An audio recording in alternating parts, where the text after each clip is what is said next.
Хотелось бы поделиться с вами очередной своей покупкой. Это избавитель от храпа.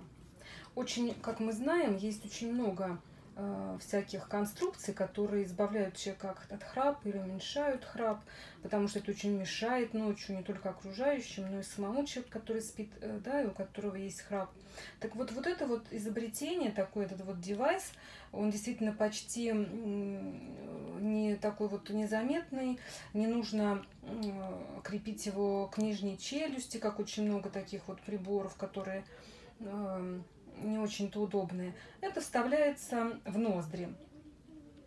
Вставляется в ноздри для улучшения вентиляции легких через нос. Естественно, открытые носовые ходы препятствуют вибрации мягкого неба, и человек перестает храпеть. Достаточно удобная вещь, можно очень быстро к ней привыкнуть, и поэтому можно ее использовать.